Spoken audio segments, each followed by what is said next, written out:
എല്ലാവർക്കും അറിയാം ഇതൊരു നരേന്ദ്രമോദിജീൻ്റെ BJP ആണ്. ഇതൊരു പോളിറ്റിക്സ് ഓഫ് പെർഫോമൻസ് ചെയ്യാൻ ആഗ്രഹിക്കുന്ന ഒരു പാർട്ടിയാണ്. ഞങ്ങളുടെ ഐക്കോൺ ആരാണ്, ഞങ്ങളുടെ ഒരു ഇൻസ്പിറേഷൻ ആരാണ്? നരേന്ദ്രമോദിജി. അദ്ദേഹം വീട്ടിൽ കുത്തിയിരുന്നിട്ടാണോ ഇത് 11 ഇയേഴ്സിൽ പ്രോഗ്രസ് ചെയ്ത്? അല്ല, അധ്വാനിച്ചിട്ടാണ്. അതുകൊണ്ട് ആ മെസ്സേജ് എല്ലാ ദിവസവും അദ്ദേഹം പറയുന്നു, സബ്കാ സാത്ത് സബ്കാ വികാസ്. വീടുണ്ടാക്കുമ്പോൾ അത് ഒരു മതം നോക്കിയിട്ടല്ല വീടുണ്ടാക്കുന്നത്. ഹെൽത്ത് കാർഡ് കൊടുക്കുമ്പോൾ മതം നോക്കിയിട്ടോ കമ്മ്യൂണിറ്റി നോക്കിയിട്ടല്ല ഹെൽത്ത് കാർഡ് കൊടുക്കും. കംപ്ലീറ്റ്ലി 180 ഡിഗ്രീസ് ആണ് ഈ നരേറ്റീവ്. ഞങ്ങൾ വർഗീയവാദിയാണ്, ഞങ്ങൾ ഡിസ്ക്രിമിനേറ്ററി ആണ്, ഞങ്ങൾ ഹിന്ദുത്വ പാർട്ടിയാണ്. ബട്ട് ഞങ്ങൾ ചെയ്യുന്നത് അങ്ങനെയല്ല. അപ്പം ഇനി കൂടുതൽ സമയം കേരളത്തിൽ തന്നെ ആയിരിക്കുമല്ലേ? ഞാനിപ്പോൾ ഇവിടുന്ന് എങ്ങോട്ടും പോകുന്നില്ല. ഞാൻ ഇന്നലെ പറഞ്ഞല്ലോ, BJP എൻഡിയെ സർക്കാർ അധികാരത്തിൽ കൊണ്ടുവരുന്നവരെ ഞാൻ ഇവിടെ ഉണ്ടാവും.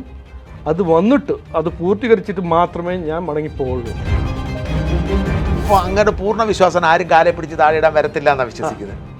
എന്നെ കാല് പിടിച്ച് താഴെ ഇട്ടാൽ അങ്ങനെ ഈസി അല്ല. അപ്പോൾ അത് വിടും. അത് വിചാരിക്കുന്നത് കോൺഗ്രസ്സിലാണെങ്കിലും CPM-ലാണെങ്കിലും അത് അങ്ങനെ നടക്കാൻ പോകുന്നില്ല. അത് മതി.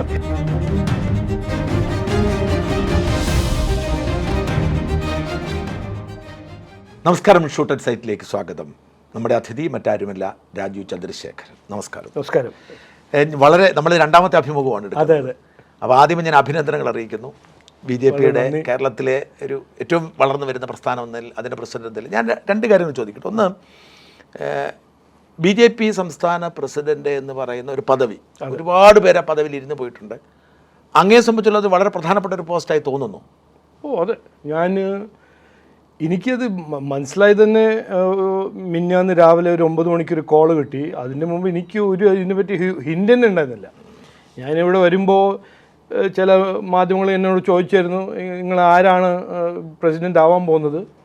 അപ്പം ഞാൻ ലാസ്റ്റ് വിസിറ്റിൽ ഒരു ജോക്കായിട്ട് പറഞ്ഞു, ഇവിടെ എത്രയോ ആൾക്കാർക്ക് സാധ്യതയുണ്ട്, അതിന് ആൾക്കാർ ട്വിസ്റ്റ് ചെയ്തു. ബട്ട് ഇല്ല, എനിക്ക് ആദ്യം ഒരു ഫസ്റ്റ് 5-10 സെക്കൻഡ്സ് കുറച്ചൊരു ഷോക്കായിട്ട്, ഇത് എനിക്കാണോ തരുന്നത്? അപ്പോൾ ഞാൻ നഡ്ഡാജിയോട് ചോദിച്ചു ഫോണിൽ ഒരു ഓട്ടോമാറ്റിക്കായിട്ട്, sir have you thought about this? അപ്പോൾ അദ്ദേഹം പറഞ്ഞു, അല്ലല്ല, എല്ലാവരും വിചാരിച്ചിട്ടാണ്. കേരള BJP-ൻ്റെ എല്ലാ നേതാക്കന്മാരും അവരുടെ ഒപ്പീനിയൻ ഇതാണ്. അതുകൊണ്ടാണ് ഞാൻ സജസ്റ്റ് ചെയ്യുന്നത്, നിങ്ങൾ നോമിനേഷൻ ഫയൽ ചെയ്യണം. അപ്പോഴാണ് എനിക്ക് മനസ്സിലായത് ഈ സീരിയസ്നെസ്. ഇതൊരു ഒരു പദവി എന്ന് പറഞ്ഞാൽ വലിയ പദവിയല്ല, ഒരു വലിയൊരു ഓണറാണ്. ഞാൻ കാണുന്നത് ഒരു ഏറ്റവും വലിയ റെസ്പോൺസിബിലിറ്റി BJP കേരളയിലുള്ള ഒരു റെസ്പോൺസിബിലിറ്റി എനിക്ക് എൻ്റെ ലീഡേഴ്സ് തരുന്നു എന്ന് പറയുമ്പോൾ എനിക്ക് അപ്പോഴാണ് മനസ്സിലായത് ഇതൊരു വലിയൊരു സീരിയസ് ഇഷ്യൂ ആണ്. ഒരു ചെറിയ സംശയം, ഈ ഒരു ഉത്തരവാദിത്വം, അതായത് അങ്ങൊരു നല്ല ഭരണാധികാരിയാണ്, MP ആണ്, രാഷ്ട്രീയ പരിചയം ഇഷ്ടം പോലെ ഉണ്ട്, പക്ഷേ എങ്കിൽ പോലും ഒരു സംഘടനാ സംവിധാനം ഏറ്റെടുക്കാൻ പറ്റുമെന്ന് ഇപ്പോഴും ആത്മവിശ്വാസം വന്നിട്ടുണ്ടോ? അല്ല, അത് ഞാൻ എൻ്റെ ലൈഫിൽ മുഴുവൻ എപ്പോഴും ഞാനൊരു ഓൺട്രപ്രണർ ആവുമ്പോഴും ഒരു ചിപ്പ് ഡിസൈനർ ആവുമ്പോഴും പോളിറ്റിക്സിൽ ഇറങ്ങിയപ്പോഴും ചാലഞ്ചസ് ആണ് ഞാൻ ഫേസ് ചെയ്തത്. അങ്ങനെ ഒരു ഈസി ആയിട്ടൊരു റൈഡ് ഇതുവരെ എൻ്റെ ലൈഫിൽ കിട്ടിയിട്ടില്ല. അപ്പോൾ അത് അങ്ങനെ എനിക്കൊരു ചാലഞ്ചായിട്ട് ഞാൻ കാണുന്നില്ല. ശരിയാണ്, ഇത് എനിക്ക് അങ്ങനെ നമ്മുടെ പാർട്ടിയിൽ എത്രയോ ലീഡേഴ്സ് ഉണ്ട്, ഓർഗനൈസേഷൻ എക്സ്പീരിയൻസ് ഉള്ള എത്രയോ ലീഡേഴ്സ് ഉണ്ട്.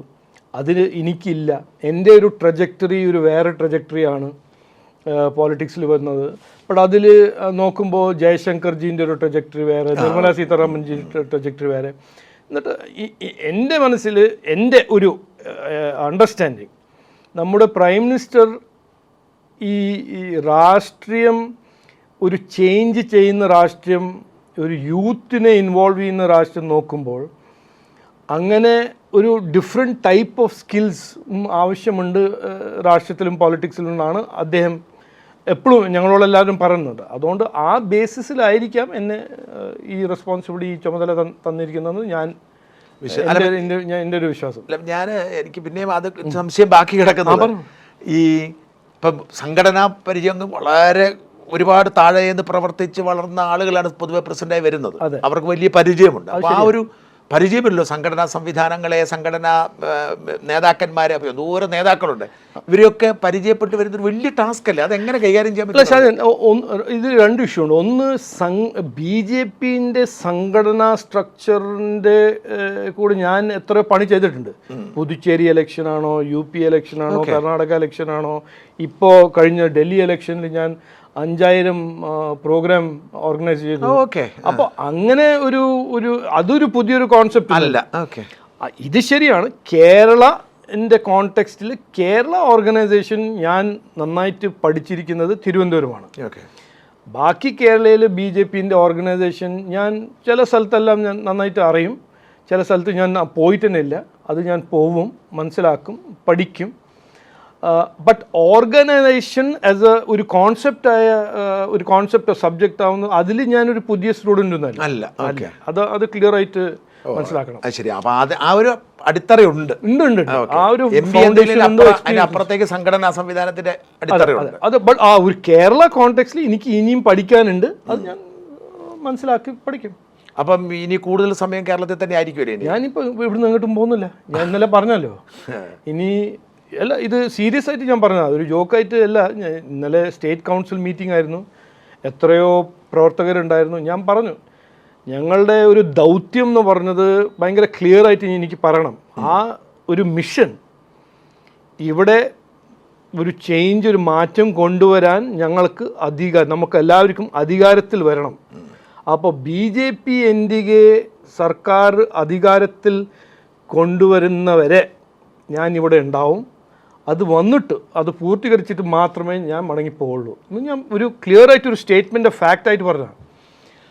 ഒരു റെറ്ററിക്കോ ഒരു വലിയൊരു ജിങ്കോയിസുമായിട്ട് പറഞ്ഞതല്ല. ആ ഒരു ഡിറ്റർമിനേഷൻ എനിക്കുണ്ട്. അപ്പോൾ തിരുവനന്തപുരത്ത് ഇപ്പോൾ താമസം ഓൾറെഡി തുടങ്ങിയിട്ടുണ്ട്. എൻ്റെ വീട് റെഡി ആവുന്നുണ്ട്. ഒരു 2 കട്ടില എല്ലാം ഓർഡർ ചെയ്തിട്ടുണ്ട്. അത് നാളെ മറ്റന്നാളെ എത്തുന്നുണ്ട്. അത് ഒരു April 1st വീക്കിൽ ഞാൻ വീട്ടിൽ മാറും. അങ്ങോട്ട് മാറും. തിരുവനന്തപുരം സ്ഥലം കവടിയാറിൽ. അപ്പോൾ ഇവിടെ താമസിച്ചുകൊണ്ട് ഓഫീസിലും സ്റ്റേറ്റ് ഓഫീസിലും 100%. അപ്പോൾ ഇന്നലെ ഞാൻ പറഞ്ഞല്ലോ, പ്രവർത്തകരോട് പറഞ്ഞു, താങ്കൾ 100% അധ്വാനിച്ചാൽ ഞാൻ 500% അധ്വാനിക്കാൻ തയ്യാറാണ്, ഞാൻ ഇവിടെ ഇരുന്ന് അധ്വാനിക്കാൻ തയ്യാറാണെന്ന് ഞാൻ പറഞ്ഞു. അപ്പോൾ ഇനിയിപ്പോൾ എന്തായിരിക്കും ഒരു പദ്ധതി? കേരളത്തിലേക്ക് മുഴുവൻ യാത്രകളും ഒക്കെ എങ്ങനെയായിരിക്കും ഒരു തൽക്കാലം ഒരു ഇനിഷ്യൽ പദ്ധതി ഉള്ളത്? ഞങ്ങൾ ഈ എല്ലാവരും കൂടി ഇരുന്ന്, ടീമിൻ്റെ കൂടെ ഇരുന്ന്, ഇനി വരുന്ന ഒരു 10-11 മാസത്തിൽ 2 ഇലക്ഷൻ വരാമെന്നാണ്.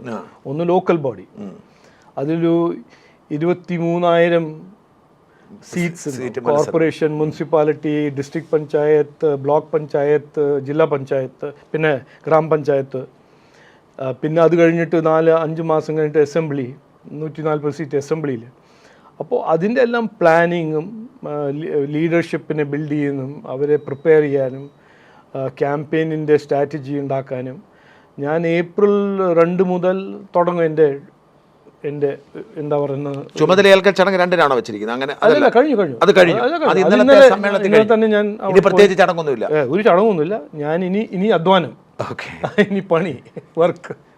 അപ്പോൾ അതിനുള്ള മനസ്സ് തയ്യാറാണോ? ഞാൻ ചോദിച്ചത്, മന്ത്രി എന്തെങ്കിലും കഷ്ടപ്പെട്ടിട്ടുണ്ട്? MP ഞാൻ പറഞ്ഞില്ല, ആദ്യത്തെ 5 സെക്കൻഡ് ഞാൻ ഒരു പോസിലായിരുന്നു. ആ 6ാമത്തെ സെക്കൻഡ് മുതൽ ഞാൻ തയ്യാറാണ്. അപ്പോൾ ഇനിയിപ്പം ഫുൾ യാത്രയും അതൊക്കെ ഫാമിലിയൊക്കെ അപ്പം ബാംഗ്ലൂർ തന്നെയല്ലേ? അവർ വരും, താമസിക്കും എൻ്റെ കൂടെ. പിള്ളേരൊക്കെ ജോലിക്കായില്ലേ? അതെ, അവരെല്ലാം ഗ്രോണപ്പാണ്. ബട്ട് അവരും വരും. അവർക്കും ഒരു എക്സൈറ്റ്മെൻ്റ് ഉണ്ട്. മകൻ കൺഗ്രാജുലേഷൻ എന്ന് പറഞ്ഞു. വൈഫ് ഇത് ചെയ്യണോ വേണോ? അതല്ല, ഈ കേരള രാഷ്ട്രീയത്തിനെ പറ്റി ജനങ്ങൾക്ക് എന്തോ ഒരു ഭയം. ആരാണെങ്കിലും, എൻ്റെ അച്ഛനാണോ എൻ്റെ വൈഫാണോ, അവർക്ക് എല്ലാവർക്കും ഒരു ഭയം. ഇത് എന്താണ് നിങ്ങൾ ചെയ്യാൻ പോകുന്നത്? നിങ്ങളുടെ ലൈഫിന് റിസ്ക് ഉണ്ടോ? അങ്ങനത്തെ പ്രശ്നങ്ങളാണ് അവർ ചോദിക്കുന്നത്. മോള് ഭയങ്കര കൂളാണ്. മോള് ലോയറാണ്. മോള് എന്നോട് കൺഗ്രാജുലേഷൻ എന്ന് പറഞ്ഞു. ഞാൻ വേഗം വരാമെന്നും പറഞ്ഞിട്ടുണ്ട്. അപ്പോൾ ഇവിടുന്ന് ഒരു യാത്ര തുടങ്ങാം. അപ്പം എങ്ങനെ ഒരു പ്ലാൻ, ഒരു ജില്ല ബേസ് ചെയ്ത് പ്ലാൻ ഉണ്ടോ? അതോ ഞങ്ങൾക്കൊരു 30 ഓർഗനൈസേഷൻ ഡിസ്ട്രിക്റ്റാണ്. എല്ലാ ഓർഗനൈസേഷൻ ഡിസ്ട്രിക്ട്സിലും ഞാൻ പോകും. എല്ലാവരെയും കാണും, മീറ്റ് ചെയ്ത് അവർ സംസാരിച്ച്. എൻ്റെ ഏറ്റവും വലിയ പ്രയോറിറ്റി പാർട്ടീനെയും എല്ലാവരെയും, നേതാക്കന്മാരും പ്രവർത്തകരും എല്ലാവരും ഒരു മിഷൻ മോഡിൽ അലൈൻ ചെയ്തിട്ട് നമ്മൾ ആ ദൗത്യം ഫോക്കസ് ചെയ്ത് മുമ്പോട്ട് പോകണം. അതാണ് എൻ്റെ ക്ലിയർ. ഞാൻ വന്നിരിക്കുന്നത് ഒരു എലക്ഷൻ മത്സരിക്കാനും മാത്രമല്ല. ഞാൻ ശരിക്ക് നരേന്ദ്രമോദിജി ഈ കാണിച്ച ഈ 2014 മുതൽ 2025 ഒരു ഐ വിറ്റ്നസ് ആണ്, ഒരു പാർട്ടിസിപ്പൻ്റാണ്. അതാണ് എനിക്ക് ഇവിടെ കൊണ്ടുവരേണ്ടത്.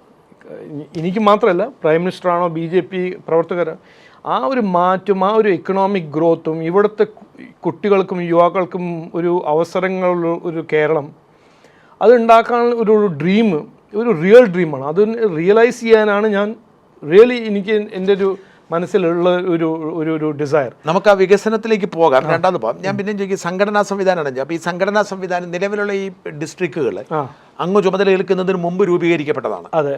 അപ്പം അതൊരു അങ്ങയുടെ താല്പര്യം സംരക്ഷിക്കുക, അങ്ങയുടെ ഇൻട്രസ്റ്റ് അല്ല. ഇതൊരു എന്നോടിപ്പോൾ ഇന്നലെയും കുറച്ച് ആൾക്കാർ ചോദിച്ചു, ഇത് നിങ്ങളൊരു പുതിയ ടീം ഉണ്ടാക്കാൻ പോകുന്നുണ്ടോ, പിന്നെ പഴയ ടീമിൻ്റെ എന്തായിരിക്കും. അപ്പോൾ എൻ്റെ അപ്രോച്ച് എൻ്റെ ടീമാണ്, ഇത് വേറെ ആരുടെ ടീമാണെന്നല്ല. ഇതൊരു BJPൻ്റെ ടീമാണ്. അവർക്ക് എല്ലാവരെയും അവരുടെ കൂടെ എല്ലാവരെയും കൂടെ ഇരുന്ന് ഇതാണ് ഞങ്ങളുടെ ഒരു മിഷൻ, ഇതാണ് ഞങ്ങളുടെ ലക്ഷ്യം എല്ലാം പറഞ്ഞ് എല്ലാവരെയും അക്കൗണ്ടബിൾ ആക്കി പണിയെടുപ്പിക്കുക. അവർ പണി ചെയ്യുക, അവരുടെ കൂടെ ഞാനും പണി ചെയ്യും. അതുകൊണ്ട് എനിക്ക് അങ്ങനെ ഒരു ഫീലിംഗ് ഒന്നുമില്ല. എന്നോട് ചോദിച്ചു എങ്ങനെ ഗ്രൂപ്പിസം കണ്ടിട്ടുണ്ടോ. ഞാൻ 1.5 കൊല്ലമായിട്ട് കേരള വരുന്നില്ല, തിരുവനന്തപുരത്ത് ലോക്സഭ 1 കൊല്ലം. ഞാൻ എൻ്റെ ഇലക്ഷനിൽ ഞാനൊരു ഗ്രൂപ്പിസം ഒന്നും കണ്ടിട്ടില്ല. അപ്പോൾ ഈ ഗ്രൂപ്പിസം എന്ന് പറഞ്ഞ കോൺസെപ്റ്റ് പണ്ട് കാലത്ത് ഉണ്ടായില്ല, ഞാൻ കണ്ടിട്ടില്ല. ബട്ട് ഈ വരുന്ന 10-12 മാസത്തിൽ ഞങ്ങൾക്ക് ഒരു ക്ലിയർ ഒരു ഡെസ്റ്റിനേഷൻ ഉണ്ട്. ആ ഒരു മെസ്സേജ് കൊടുക്കാനും അവരുടെ മനസ്സിൻ്റെ സജഷൻസ് എല്ലാം എടുക്കാൻ ഞാൻ എല്ലാവരുടെ അടുത്ത് പോവും. എല്ലാ ഡിസ്ട്രിക്റ്റിൽ പോയി ഇരുന്ന് അവരുടെ എന്താണ് പ്രശ്നങ്ങളും അവർക്ക് എന്താണ് വേണ്ടത്, എനിക്ക് എന്ത് ചെയ്യാൻ പറ്റും, അവിടെ എൻ്റെ റോള് അവർക്ക് എന്തായിട്ടാണ് അവർ കാണുന്നത്, പിന്നെ അത് ചെയ്യുന്നത് എല്ലാം. ഞങ്ങൾ ലീഡർഷിപ്പ് എന്ന് പറഞ്ഞാൽ BJP കേരളയിൽ ശോഭാ സുരേന്ദ്രൻജി ഉണ്ട്, കൃഷ്ണദാസ് ജി ഉണ്ട്, സുരേന്ദ്രൻ ജി ഉണ്ട്, V മുരളീധരൻ ജി ഉണ്ട്, MT രമേഷ് ജി ഉണ്ട്, അങ്ങനെ എത്രയോ സീനിയർ ലീഡേഴ്സ് ഉണ്ട്. അവരെല്ലാം കുമ്മനം രാജശേഖരൻ ജി ഉണ്ട്. അവരെല്ലാവരും കൂടെ ഇരുന്ന് നമ്മൾ ഈ ഒരു മിഷൻ മോഡിൽ BJPന് മുമ്പോട്ട് കൊണ്ടുപോകണമെന്നാണ് എൻ്റെ ഒരു ആഗ്രഹം, എൻ്റെ ഒരു വിഷും. ഈ ജില്ലാ പ്രസിഡന്റുമാരുണ്ടല്ലോ, 30 ജില്ലാ പ്രസിഡന്റുമാർ. ഈ ജില്ലാ പ്രസിഡന്റുമാരെ നമ്മളിപ്പോൾ ഓരോരുത്തരും 1 to 1 കണ്ട് സംസാരിച്ചു വരുന്നു. അവരുടെ ടീമിനെ ഇപ്പം ബ്ലോക്ക് പ്രസിഡന്റുമാരുമായിട്ടുണ്ടോ തോന്നല്ലേ, എല്ലാവരും ആയിട്ടുണ്ടോ തോന്നുന്നു, മണ്ഡലം പ്രസിഡന്റ്. അപ്പോൾ അവരെയൊക്കെ അവരൊക്കെ വർക്ക് ചെയ്യുന്ന ഉറപ്പാക്കാൻ എന്തെങ്കിലും ഒരു സ്ട്രാറ്റജി ഉണ്ടാവും? ഇവരൊക്കെ വർക്ക് ചെയ്യുന്നില്ലെങ്കിൽ എന്ത് ചെയ്യും? അല്ല, അത് നമുക്ക് നോക്കാം. എനിക്ക് അങ്ങനെ ഒരു ഹൈപ്പോത്തറ്റിക്കൽ സിറ്റുവേഷൻ ഉണ്ടാവുമെന്ന് എനിക്കൊരു ഡൗട്ടും ഇല്ല. എന്തിനാണ് ഞാൻ അങ്ങനെ വിചാരിക്കുന്നത്? ഞാൻ നാളെ തന്നെ എല്ലാ 30 ഡിസ്ട്രിക്ട് പ്രസിഡൻസിനും കൂടെ ഞാൻ ഒരു ഡിസ്കഷൻ നടത്താൻ പോകുന്നുണ്ട്. ഇന്നലെയാണ് ഞാൻ തുടങ്ങിയത്. എല്ലാവരും ഒരുമിച്ച് വിളിച്ച് ഒരു ആദ്യം വീഡിയോ കോൺഫറൻസ്, പിന്നെ വിളിച്ചിരുത്തി. അപ്പോൾ എൻ്റെ മനസ്സിൽ അങ്ങനെ എനിക്കൊരു ഡൗട്ടും ഇല്ല.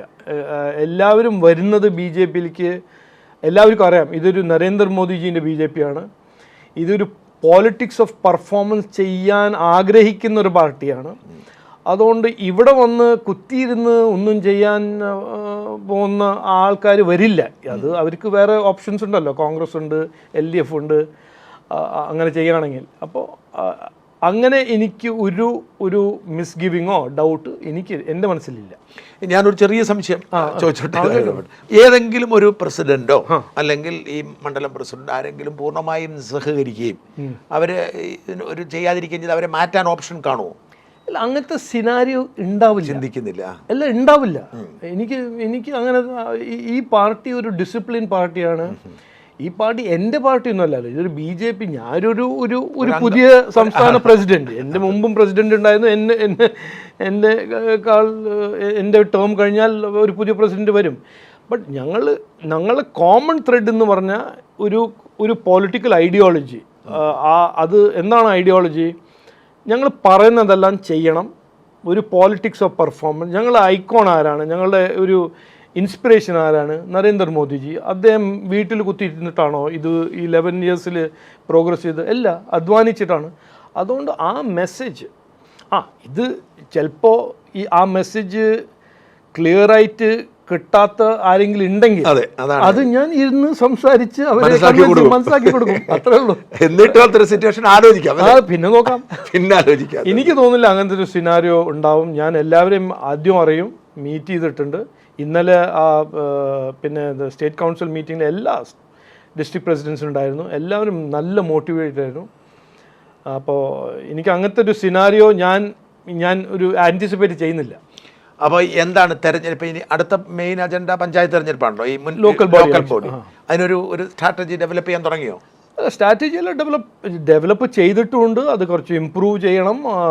കാൻഡിഡേറ്റ്സ് സെലക്ട് ചെയ്യണം. ഞാൻ പറഞ്ഞ പോലെ 23,000 സംതിങ് ചില്ലറ കാൻഡിഡേറ്റ്സ് ആയിരിക്കും. ഈ 4-5 പിന്നെ മുന്നണിയാണ്, കുറച്ച് മുന്നണിയാണ്. പിന്നെ BDJSും ഞാൻ അടുത്ത 2-3 ദിവസത്തിൽ NDAൻ്റെ എൻ്റെ കോളീഗ്സിനെല്ലാം കൂടെ മീറ്റ് ചെയ്യുന്നുണ്ട്.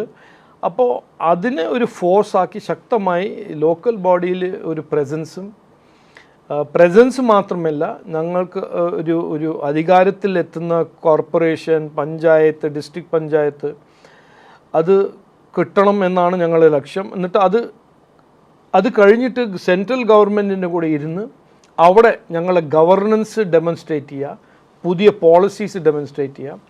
അതിൻ്റെ ഒരു അവസരം കിട്ടിയാൽ അത് ഞങ്ങൾക്ക് ഒരു അസംബ്ലി ഇലക്ഷന് ഒരു നല്ല ഒരു ഡിവിഡൻ്റായിട്ട് മാറും എന്നാണ് ഞങ്ങളുടെ ഒരു ബ്രോഡ് സ്ട്രാറ്റജി.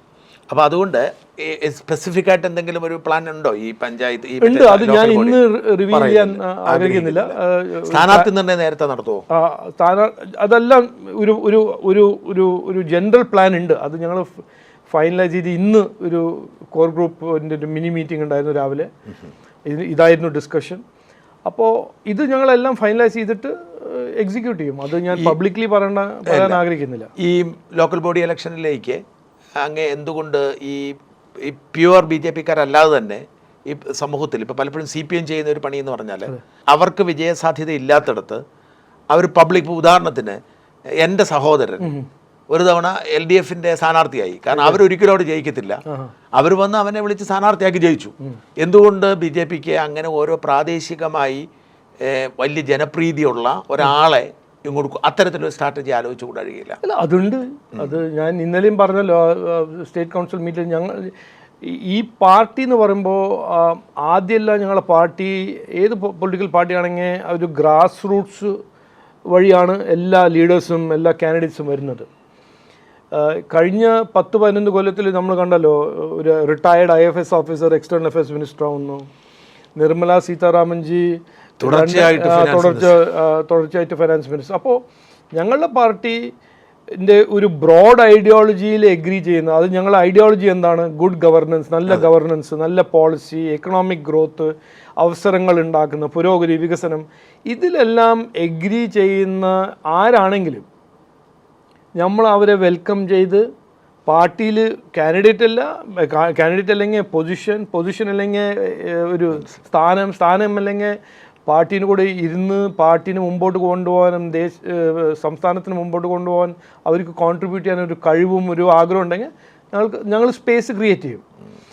അതുകൊണ്ട് വോട്ട് കിട്ടാൻ മാത്രം ഒരു ഇൻകമ്പാറ്റബിൾ കാൻഡിഡേറ്റിനെ പിന്തുണ കൊടുത്ത് ജയിക്കാൻ അങ്ങനെ ഞങ്ങൾക്കൊരു ആഗ്രഹമൊന്നുമില്ല. ബട്ട് ഒരു ബ്രോഡ് എഗ്രിമെൻ്റ് ഉണ്ടാവണം.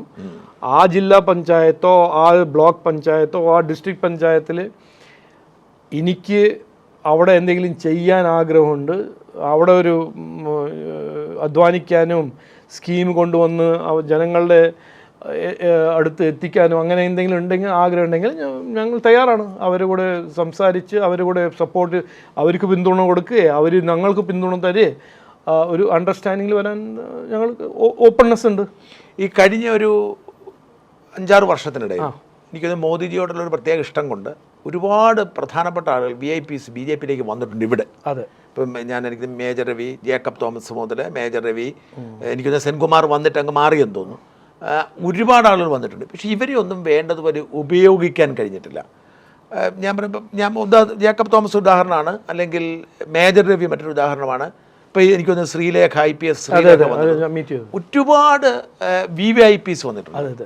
അതിന് അവർക്ക് വേണ്ടിയിട്ട് എന്തെങ്കിലും അവരെ ഉൾക്കൊള്ളിക്കാൻ വെറുതെ കാരണം ഇതുവരെ അവരെ ഞാൻ എൻ്റെ മനസ്സിൽ എല്ലാവർക്കും ഒരു റോളുണ്ട്, എല്ലാവരും ഇൻവോൾവ് ചെയ്യാൻ ഞാൻ ശ്രമിക്കും. ഞാൻ എല്ലാവരെയും മീറ്റ് ചെയ്യാൻ പോകുന്നുണ്ട്, ഓരോരോ ഇൻഡിവിജ്വലിയും ഗ്രൂപ്പായിട്ട് മീറ്റ് ചെയ്യാൻ പോകുന്നുണ്ട്.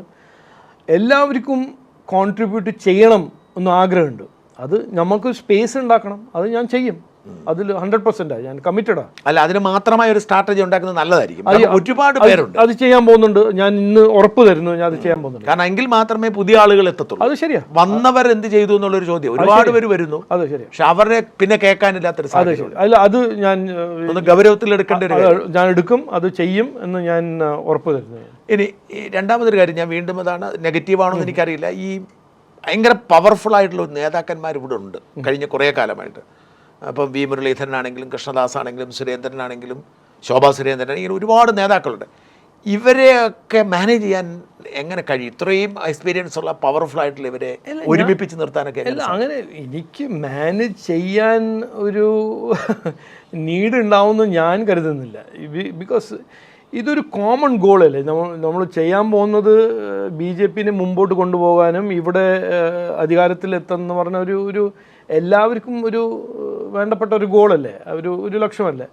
അതുകൊണ്ട് ഞാനൊന്നും ഇതുവരെ എന്നോട് ഷാജു മാത്രമല്ല ചോദിച്ചിരിക്കുന്നത്, ഇന്നലെ മുഴുവൻ 10 ആൾക്കാർ എന്നോട് ചോദിച്ചത് നിങ്ങൾ എങ്ങനെയാണ് മാനേജ് ചെയ്യാൻ പോകുന്നത്. എനിക്ക് ഇതുവരെ അങ്ങനെ ഒരു പ്രോബ്ലം ആരും ഉണ്ടാക്കിയിട്ടില്ല. എല്ലാവരും നന്നായി കോഓപ്പറേറ്റ് ചെയ്ത് എൻ്റെ മനസ്സിലുള്ള ഒരു ദൗത്യം ഞാൻ പറയുന്നത് എല്ലാവരും എഗ്രി ചെയ്ത് സപ്പോർട്ട് ചെയ്യുന്നുണ്ട്. ഇതുവരെ എനിക്ക് ഒരു നെഗറ്റിവിറ്റിയും ആരുടെ അടുത്തുനിന്നും കിട്ടിയിട്ടില്ല, ഞാൻ കേട്ടിട്ടുമില്ല, ഫീലും ചെയ്തിട്ടില്ല. അപ്പോൾ ഇങ്ങനെ പറയുമ്പോൾ എല്ലാവരും എന്നോട് പറയുമ്പോൾ ഞാനിപ്പോൾ രാവിലെ ഇത് ഇന്നാണോ വരാൻ പോകുന്നത്, നാളെയാണോ വരാൻ പോകുന്നത്, ബട്ട് എനിക്ക് അങ്ങനെ ഒരു ഫീലിങ്ങോ സസ്പിഷനോ ഒരു ഡൗട്ടോ ഇല്ല. ഞാൻ വളരെ കോൺഫിഡൻ്റ് ആണ്. ഞാൻ നരേന്ദ്രമോദിജിയും ഇവരെല്ലാവരും ഈ പേരെടുത്ത എല്ലാവരും നരേന്ദ്രമോദിജിന്ന് പഠിച്ച് ഞങ്ങളുടെ രാഷ്ട്രീയം എന്ന് പറഞ്ഞത് ഒരു നേഷൻ ബിൽഡിംഗ് സ്റ്റേറ്റ് ബിൽഡിംഗ് രാഷ്ട്രീയമാണ്. ഒരു ഡെമോക്രാറ്റിക് പാർട്ടിയാണ്. ഞങ്ങളെല്ലാവരും എപ്പോഴും എഗ്രി ചെയ്യണമെന്ന് അങ്ങനെ ഒരു കമ്പൾഷൻ ഒന്നുമില്ല. ഞാൻ ചിലപ്പോൾ പറയുന്നത് അത് ഡെമോക്രാറ്റിക് പ്രോസസ്സിൽ ചിലപ്പോൾ ഒരു person A or person B അതിനെ കോൺട്രഡിക്റ്റ് ചെയ്യും. അപ്പോൾ ഞാൻ തയ്യാറാണ്. അതിൻ്റെ ഡിബേറ്റും ഡിസ്കഷനാണ് ഞങ്ങളെ പാർട്ടീൻ്റെ ഒരു സ്ട്രെങ്ത്ത്. അപ്പോൾ എല്ലാം ഞാൻ പറഞ്ഞത് ശോഭാ സുരേന്ദ്രൻ എഗ്രി ചെയ്യുന്നോ വി മുരളീധരൻ എഗ്രി ചെയ്യുന്നോ, എല്ലാം വി മുരളീധരൻ പറഞ്ഞത് ഞാൻ യെസ് എന്ന് പറയുന്നു, അങ്ങനെ അല്ല. നമ്മുടെ സിസ്റ്റം അങ്ങനെയല്ല. നമ്മളൊരു ഐഡിയ കൊടുക്കും, അതിന് ഒരു ഡിബേറ്റ് ഉണ്ടാവും. നമ്മളെല്ലാം ഡിബേറ്റ് ചെയ്ത് തീരുമാനിച്ചു കഴിഞ്ഞാൽ എല്ലാവരും ഒറ്റയായിട്ട് വി വിൽ പെർസ്യൂ ഇറ്റ്. അപ്പം നിഷേധിച്ചാലും ശരി, ഇവിടെ ഒരു യാഥാർത്ഥ്യമുണ്ട്, ഇവിടെ ഗ്രൂപ്പിസം ഉണ്ട്. അപ്പം അങ്ങനെ നിഷേധിക്കായിരിക്കും. അല്ല, ഞാൻ പറയുന്നില്ല, അത് എന്നോട് ചോദിച്ചു. അപ്പം ഞാൻ പറഞ്ഞു എന്നോട് ചോദിക്കുമ്പോൾ എൻ്റെ എക്സ്പീരിയൻസ് മാത്രമേ എനിക്ക് പറയാൻ പറ്റുള്ളൂ. എനിക്ക് ഹിസ്റ്റോറിക്കലി ഇതുണ്ട്, മറ്റേതുണ്ടായിരുന്നു, ഞാൻ ഇത് വായിച്ചു എന്നെല്ലാം പറഞ്ഞിട്ട് കാര്യമില്ല. എനിക്ക് ഇതുവരെ, ഞാൻ സിൻസിയറായിട്ട് പറഞ്ഞത്, എനിക്ക് ഇതുവരെ എൻ്റെ 18 കൊല്ലം BJP-ൻ്റെ എക്സ്പീരിയൻസും ഈ ഒരു കൊല്ലം BJP-ൻ്റെ കേരളേൻ്റെ എക്സ്പീരിയൻസിൽ ഞാൻ എവിടെയും ഗ്രൂപ്പിൻ്റെ ഞാനൊരു വിക്ടിമോ എക്സ്പീരിയൻസ് ഞാൻ ചെയ്തിട്ടില്ല. ഞാൻ ഒരു സ്റ്റാമ്പ് പേപ്പറിൽ വേണമെങ്കിൽ എഴുതി തരാം. അല്ല, ഓക്കെ, ഞാൻ സമ്മതിക്കും. എങ്കിൽ അപ്പോൾ അങ്ങനെ പൂർണ്ണ വിശ്വാസം ആരും കാലെ പിടിച്ച് താഴെ ഇടാൻ വരത്തില്ല എന്നാണ് വിശ്വസിക്കുന്നത്. എന്നെ കാല് പിടിച്ച് താഴെ ഇട്ടാൽ അങ്ങനെ ഈസി അല്ല. അത് വിടും. അത് വിചാരിക്കുന്നത് കോൺഗ്രസ്സിലാണെങ്കിലും CPM-ലാണെങ്കിലും അത് അങ്ങനെ നടക്കാൻ പോകുന്നില്ല. അത് മതി, അത്ര കേട്ടാൽ മതി. ഇനി ഒരു കാര്യം കൂടെ, ഈ ശോഭാ സുരേന്ദ്രൻ ഞാൻ എടുത്ത് പറയാൻ ആഗ്രഹിക്കുന്നത്, ഒരുപാട് കഴിവുള്ള, എല്ലാവരും കഴിവുള്ളവരാണ്, എക്സ്ട്രാ ഓർഡിനറി ടാലൻ്റ് ഉള്ളൊരു ലീഡറാണ് ശോഭാ സുരേന്ദ്രൻ. ശരിയാ. അപ്പം അത് വേണ്ടതുപോലെ ഉപയോഗിക്കാൻ നിർഭാഗ്യവശാൽ ഇതുവരെ സാധിച്ചിട്ടില്ല. അങ്ങ് അതിനെന്തെങ്കിലും ഒരു കാരണം അവരുടെ ടാലൻറ്റ്, ഞാൻ എൻ്റെ ഒരു 25-30 വർഷത്തെ പത്രപ്രവർത്തന അനുഭവത്തിൽ പറയുകയാണ്, not only in BJP, Kerala രാഷ്ട്രീയത്തിൽ ഇത്രയധികം ടാലൻ്റുള്ള, ഇത്രയും വലിയ ക്രൗഡ് പുള്ളർ ഒരു സ്ത്രീയില്ല. പോപ്പുലർ ലീഡർ എന്ന് പറഞ്ഞാൽ സ്ത്രീ ആയിട്ട് ക്രൗഡ് പുള്ളറാണ്. അത് ശരിയാണ്. BJP കേരളയിൽ ഒരു ടോപ്പ് 3 പോപ്പുലർ ലീഡേഴ്സിൽ ശോഭാ സുരേന്ദ്രൻ എപ്പോഴും ഉണ്ടായിട്ടുണ്ട്, എപ്പോഴും. അത് ഞാൻ റെക്കഗ്നൈസ് ചെയ്യുന്നതാണ്. ഞാൻ എപ്പോഴും റെക്കഗ്നൈസ് ചെയ്തു, അന്ന് പണ്ട് റെക്കഗ്നൈസ് ചെയ്തു, ഇന്നും റെക്കഗ്നൈസ് ചെയ്യുന്നു. അപ്പോൾ ശോഭാ സുരേന്ദ്രന് പാർട്ടിയിൽ അത് കേരള BJPയിലാണോ നാഷണൽ ലെവലാണോ ഒരു റോൾ ഉണ്ടാവുമെന്ന് എനിക്ക് ഉറപ്പാണ്. ഈ നമ്മൾ കൊണ്ടുവരാൻ പോകുന്ന ഒരു മാറ്റവും ഒരു ചാട്ടവും BJP കേരളയിൽ അതിൽ ശോഭാ സുരേന്ദ്രൻ ആണോ, കൃഷ്ണദാസ് ഏട്ടനാണോ, വി മുരളീധരനാണോ, കുമ്മനം രാജശേഖരനാണോ, എല്ലാവർക്കും വലിയൊരു റോൾ ഉണ്ടാവും. ശോഭാ സുരേന്ദ്രൻ എൻ്റെ മനസ്സിൽ കേരള BJPക്ക് ഒരു വെരി പോപ്പുലർ ലീഡറാണ്, ഒരു സ്ത്രീ ലീഡറാണ്, ഒരു ഫൈറ്റ് ചെയ്തിട്ട് ഈ ലെവലിൽ എത്തിയിട്ടുണ്ട്. അതുകൊണ്ട് ഞാൻ ശോഭാ സുരേന്ദ്രൻ്റെ കൂടെ നന്നായി പണിയെടുക്കാൻ തയ്യാറാണ്, ചെയ്യും. ശോഭേൻ്റെ കൂടെ ഞാൻ ഇന്നലെ എല്ലാം സംസാരിച്ചു. അപ്പോൾ എനിക്ക് വളരെ കോൺഫിഡൻസ് ഉണ്ട് ശോഭ ഈ വരുന്ന BJPൻ്റെ സക്സസ്സിൽ ഒരു ലീഡിങ് റോൾ എനിക്ക് വളരെ കോൺഫിഡൻസ് ഉണ്ട്. ഇനി അടുത്തൊരു പ്രധാനപ്പെട്ട വിഷയത്തിലേക്ക് കിടക്കേണ്ടത് ക്രിസ്ത്യൻ വോട്ടിംഗ് ആണ്. ഞാൻ അങ്ങ് ശ്രദ്ധിച്ചിട്ടുണ്ടെന്ന് എനിക്ക് മനസ്സിലായിട്ട്, അതായത് കേരളത്തിൽ BJPയിലെ ഹിന്ദു വോട്ട് 3 പാർട്ടിക്കും വീതിച്ചിരിക്കുകയാണ്. CPM ആണ് പ്രിഡോമിനൻ്റ് ഇപ്പം കൈവശപ്പെടുത്തിയിരിക്കുന്നത്. അപ്പോൾ അധികം മാറ്റം വരുന്നുണ്ട്. പക്ഷേ ക്രിസ്ത്യൻ വോട്ട് പരമ്പരാഗതമായി UDFന് പോയിക്കൊണ്ടിരുന്ന ക്രിസ്ത്യൻ വോട്ട് കഴിഞ്ഞ നിയമസഭാ തെരഞ്ഞെടുപ്പിൽ കുറച്ച് LDF സ്വന്തമാക്കിയിരുന്നു. പക്ഷേ ഇപ്പോൾ ഒരു BJP അനുകൂലമായൊരു അന്തരീക്ഷം രൂപപ്പെട്ടിട്ടുണ്ട്. പക്ഷെ അവർക്ക് കൺവിൻസ് ചെയ്യാൻ പറ്റുന്ന ഒരു ലീഡർഷിപ്പും മറ്റും ഉണ്ടായിരുന്നില്ല. അപ്പോൾ ആ പശ്ചാത്തലത്തിൽ ഈ ക്രിസ്ത്യൻ വോട്ടിനെ ആകർഷിക്കുന്നതിന് എന്തെങ്കിലും ഒരു പദ്ധതി, അല്ലെങ്കിൽ ക്രിസ്ത്യൻ ലീഡർഷിപ്പിനെ പിന്തുണയ്ക്കുന്ന എന്തെങ്കിലും ഒരു പദ്ധതി അങ്ങക്കുണ്ടോ? അല്ല ഷാജി, ഞാൻ അങ്ങനെ ക്രിസ്ത്യൻ വോട്ടും മുസ്ലിം വോട്ടായിട്ട് ഞാൻ വോട്ടേഴ്സിനെ കാണുന്നില്ല, ഞാൻ കാണാൻ പോകുന്നുമില്ല. ഇത് ശരിയാണ്, ഈ കഴിഞ്ഞൊരു 20-25 കൊല്ലം LDFും UDFും അവരുടെ ഒരു പ്രോപ്പഗാൻഡയോ എന്താണെങ്കിലും BJPനെ ഒരു വർഗീയവാദി പാർട്ടി എന്ന് ഒരു കാരിക്കേച്ചർ, ഒരു പെയിൻറ്റിങ് ചെയ്തിട്ടുണ്ട്. അതൊരു എഫക്റ്റീവായിട്ട് എല്ലാവരെയും പേടിപ്പിച്ച് മൈനോറിറ്റി വോട്ടേഴ്സിനെല്ലാം പേടിപ്പിച്ച് വെച്ചിട്ടുണ്ട്. എൻ്റെ സ്ട്രാറ്റജി അത് എൻ്റെ ലോക്സഭ ഇലക്ഷനാണോ, UP ഇലക്ഷനാണോ, ഡൽഹി ഇലക്ഷൻ, എവിടെ പോയാലും ഞാൻ നരേന്ദ്രമോദിജീൻ്റെ ഐഡിയോളജീനെ പറ്റിയാണ് പറയുന്നത്. സബ്കാ സാത്ത് സബ്കാ വികാസ്, ഇതാണ് സത്യം. നിങ്ങൾ കേൾക്കുന്നത് നുണയാണ്. ഈ നുണയെ ഡിഫീറ്റ് ചെയ്യാൻ എൻ്റെ അടുത്തുള്ളത് സത്യം മാത്രമേ ഉള്ളൂ. എൻ്റെ ഒരു കോണ്ടക്റ്റും എൻ്റെ ഒരു എക്സ്പീരിയൻസും ഞാൻ ചെയ്ത പണിയും. 11 കൊല്ലം നരേന്ദ്രമോദിജി 2014 മുതൽ ഇന്ന് വരെ ഒരു ഒറ്റ പോളിസി, ഡിസ്ക്രിമിനേറ്റിംഗ് പോളിസി ചെയ്തിട്ടില്ല. എല്ലാ ദിവസവും അദ്ദേഹം പറയുന്നു സബ്കാ സാത്ത് സബ്കാ വികാസ്. വീടുണ്ടാക്കുമ്പോൾ അത് ഒരു മതം നോക്കിയിട്ടല്ല വീടുണ്ടാക്കുന്നത്. ഹെൽത്ത് കാർഡ് കൊടുക്കുമ്പോൾ മതം നോക്കിയിട്ടോ കമ്മ്യൂണിറ്റി നോക്കിയിട്ടല്ല ഹെൽത്ത് കാർഡ് കൊടുക്കുന്നത്. കർഷകർക്ക് സ്കീം ഉണ്ടാക്കുമ്പോൾ അത് മതം നോക്കിയിട്ടല്ല കൊടുക്കുന്നത്. അപ്പോൾ ഞങ്ങളുടെ മുമ്പ് ഉള്ള ഒരു ചാലഞ്ച് BJP കേരളയ്ക്ക്, അത് ഞാൻ അത് മുമ്പോട്ട് കൊണ്ടുപോകുന്നു, അതിൻ്റെ ഒരു പരിഹാരം ഉണ്ടാക്കുന്നു. ഇത് മൈനോറിറ്റി കമ്മ്യൂണിറ്റീസിന് BJPനെ പറ്റി ഈ ഒരു മിസ്ഗിവിങ് ക്രിയേറ്റ് ചെയ്തത് എങ്ങനെയാണ് ഞങ്ങൾ ക്ലാരിഫൈ ചെയ്യാൻ പോകുന്നത്. അത് ശരിയാണ്. ക്രിസ്ത്യൻ കമ്മ്യൂണിറ്റിയിൽ ഞങ്ങൾ കുറച്ചെല്ലാം ഒരു ഔട്ട്റീച്ച് നടത്തിയിട്ടുണ്ട്. എൻ്റെ പ്രിഡിസസർ സുരേന്ദ്രൻജിയും ചെയ്തു, പ്രകാശ് ജാവ്ദേക്കർ പ്രഭാരിയും ചെയ്തിട്ടുണ്ട്, പ്രൈം മിനിസ്റ്റർ മോദിജിയും ഈ ക്രിസ്മസും എല്ലാം ചെയ്തു.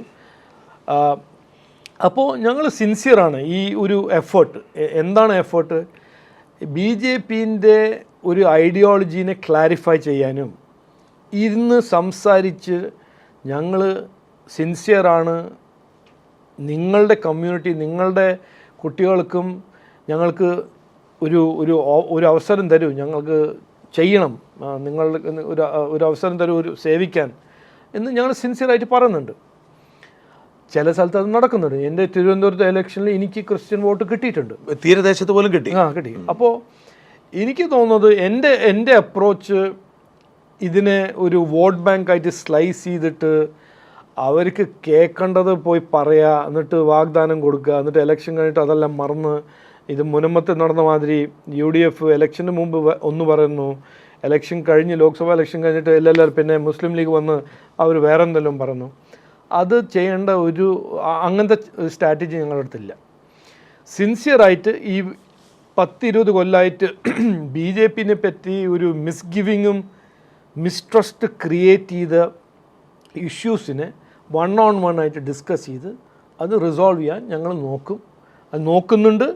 അതിൻ്റെ ഒരു ഒരു ഒരു എന്താ പറയുക എഫേർട്ട്, ഒരു ഓൺഗോയിങ് എഫേർട്ടാണ്. ഞാനത് വിടില്ല. ബിക്കോസ് അവരുടെ മനസ്സിലുള്ള ഈ മിസ്ട്രസ്റ്റ്, മിസ്ഗിവിങ് എൻ്റെ തോട്ട് പ്രോസസ്സിൽ അത് അൺഫെയർ ആണ്.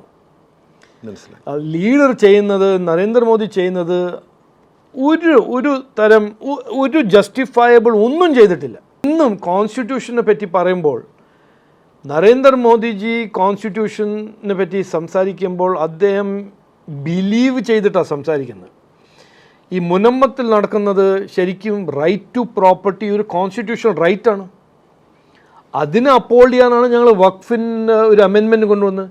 ഞങ്ങൾ ആൻറ്റി മുസ്ലിമാണ്, അതുകൊണ്ട് അല്ല വഖഫ് ബിൽ അമെൻഡ് ചെയ്യുന്നത്. അതൊരു ആൻറ്റി കോൺസ്റ്റിറ്റ്യൂഷണൽ ബില്ലാണ്.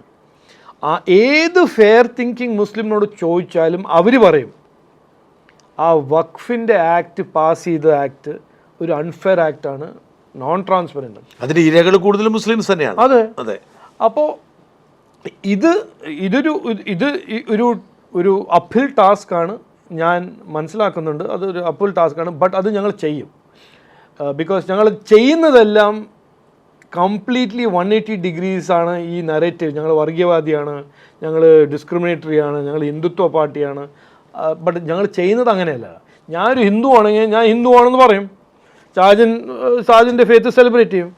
ബട്ട് അതിൻ്റെ മീനിങ് ഞാൻ ഹിന്ദുകളെ മാത്രമേ, അവർക്ക് മാത്രമേ ഞാൻ ഡെവലപ്മെൻറ്റും പുരോഗതിയും വികസനം കൊണ്ടുവരും. അത് ഞങ്ങളുടെ ട്രാക്ക് റെക്കോർഡ് നോക്കിയാൽ നമുക്ക് കാണാം. ഉത്തർപ്രദേശിൽ PM ആവാസ് യോജന സ്കീമിൽ, വീടുണ്ടാക്കുന്ന സ്കീമിൽ ഏറ്റവും വലിയ ബെനിഫിഷ്യറീസ് മുസ്ലിംസാണ്. ഓക്കെ, പാവം മുസ്ലിംസാണ് ഈ PM ആവാസ് യോജനേൻ്റെ വീടെല്ലാം ഉണ്ടാക്കുന്നത്, അവർക്ക് കിട്ടുന്നത്. ഓരോ വീടും 10-20 ലക്ഷം വാല്യൂൻ്റെ വീട് കിട്ടുന്നു അവർക്ക്. അപ്പോൾ ഇതാണ് സത്യം. അപ്പോൾ ഞാൻ എപ്പോഴും ഇംഗ്ലീഷിൽ, ഞാൻ നാഷണൽ സ്പോക്സ് പേഴ്സൺ ആവുന്ന സമയത്ത് ഞാൻ പറയും, ഭയങ്കര സിമ്പിളാണ് ഈ മിസ്ഇൻഫർമേഷനെ ഡീൽ ചെയ്യാൻ. എപ്പോഴും പുട്ട് ദ ട്രൂത്ത്. ഓക്കെ, എന്നിട്ട് ജനങ്ങളോട് പറയാം know the truth, know the difference. അതായിരിക്കും ഞങ്ങൾ ഇവിടെ സ്ട്രാറ്റജി.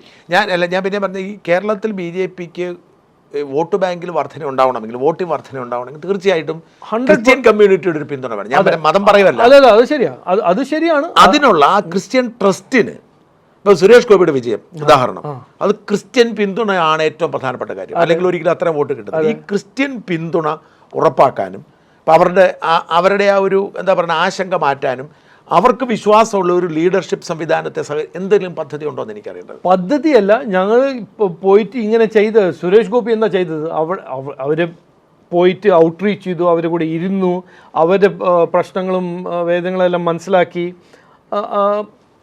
അദ്ദേഹം അവിടെ പണി ചെയ്തു. അതേമാതിരി എല്ലാ കോൺസ്റ്റിറ്റ്യുവൻസീസും ഞങ്ങൾ ചെയ്യാൻ പോകുന്നുണ്ട്. രണ്ടാമത്തത് ഈ അസംബ്ലി ഇലക്ഷനും ലോക്കൽ ബോഡി ഇലക്ഷൻസിലും ഷാജിന് കാണാൻ കഴിയും എത്രയോ ക്രിസ്ത്യൻ കാൻഡിഡേറ്റ്സ് വരും.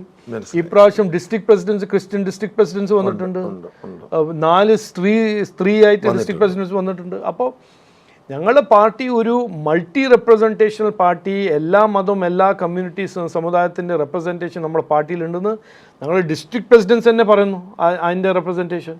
അപ്പോൾ ഇനി വരുന്ന ഇലക്ഷനിൽ കാൻഡിഡേറ്റ്സും ഇപ്പോൾ ഞങ്ങളുടെ പാർട്ടിയിലിപ്പോൾ ഉയർന്നു വരുന്ന ലീഡേഴ്സ് ഷോൺ ജോർജ്, അനിൽ ആന്റണി, അനൂപ് ജോസഫ്, അങ്ങനെ എത്ര അനൂപ് ആന്റണി. അപ്പോൾ ഇവരെല്ലാവരാണ് ഫ്യൂച്ചർ യൂത്ത് ലീഡേഴ്സ് ഞങ്ങൾ BJPയിൽ. അവരെല്ലാം വന്ന് അവരുടെ പണിയായിരിക്കും ഈ ക്ലാരിഫൈ ചെയ്യാൻ. അല്ല, ഞാനത് എടുത്ത് ചോദിക്കാം. അനൂപ് ആന്റണി ജോസഫിനെയും ഷോൺ ജോർജിനെയും അങ്ങ് ശ്രദ്ധിച്ചിട്ടുണ്ട് കാര്യമായി തന്നെ. എൻ്റെ കൂടെ നന്നായിട്ട് പണിയെടുക്കുന്ന ആൾക്കാരാണ്, മിടുക്കരാണ്, എല്ലാവരും മിടുക്കന്മാരാണ്. നോട്ട് ഓൺലി ക്രിസ്ത്യൻ കമ്മ്യൂണിറ്റിയുടെ വിശ്വാസം മാത്രം അല്ലാതെ തന്നെ നല്ല വർക്ക് ചെയ്യാൻ മിടുക്കന്മാർ 100%. അതാണ് അത് ഞാൻ ശ്രദ്ധിച്ചു. ടാലൻ്റ് ഉള്ള കുട്ടികളെല്ലാവരും രാജ്യത്തിൻ്റെ പുറത്തോ അല്ലെങ്കിൽ സംസ്ഥാനത്തിൻ്റെ പുറത്തോ പോയി ഓപ്പർച്യൂണിറ്റി അവർ അവിടെ വിജയിക്കുന്നു, അവർ ഭയങ്കര സക്സസ്ഫുൾ ആവുന്നു. CPM കോൺഗ്രസ് ഉണ്ടാവുന്നവരെ ഇവിടെ ആരും ഇൻവെസ്റ്റ് ചെയ്യില്ല. ഇൻവെസ്റ്റ് ചെയ്തില്ലെങ്കിൽ ആർക്കും തൊഴിലുണ്ടാവില്ലെങ്കിൽ ഇവിടുത്തെ ഇക്കണോമി ഗ്രോ ചെയ്യില്ല. ഇതാണ് ഒരു ബേസിക് റിയാലിറ്റി. കടം വാങ്ങിച്ച് ശരിക്കും നമ്മൾ ചെയ്യുന്നത് എന്താ, ഫ്യൂച്ചറിൻ്റെ റവന്യൂസ് ബോറോ ചെയ്തിട്ടാണ് ഇന്നത്തെ എക്സ്പെൻസസ് നമ്മൾ ചിലവാക്കുന്നത്. BJP അധികാരത്തിൽ വന്നെന്ന് കരുതുക, എങ്കിൽ പോലും CPM ഇവിടെ ഉണ്ട്, കൊടി പിടിക്കും അവർ. എങ്ങനെ അതിനെ കാരണം ഇവർ ഈ നോക്കൂലിക്കാർ എങ്ങനെ നമുക്ക് ഒതുക്കാൻ പറ്റും, എങ്ങനെ നിയന്ത്രിക്കാൻ പറ്റും? ഈ റെവല്യൂഷനും ഷേ ഗുവേറും ഫിഡൽ കാസ്ട്രോവും അത് കേട്ട് മടുത്ത്, പിന്നെ ജവഹർലാൽ നെഹ്റുവും അതെല്ലാം കേട്ട് മടുത്ത്, അതെല്ലാം നമുക്ക് സൈഡിൽ വെക്കാം, ഹിസ്റ്ററി പുസ്തകത്തിൽ വായിക്കാം. ഈ വികസിത് ഭാരതം എന്ന് പറഞ്ഞ ഒരു ദൗത്യത്തിനെ പറ്റി സംസാരിക്കുമ്പോൾ അതിലൊരു വികസിത് കേരളവും ഉണ്ട്. ആ വികസിത് കേരളം നമുക്ക് ഉണ്ടാക്കണം. അതിൻ്റെ ബ്ലൂ പ്രിൻ്റ് നമ്മളെല്ലാവരും ഇരുന്ന് തയ്യാറാക്കണം.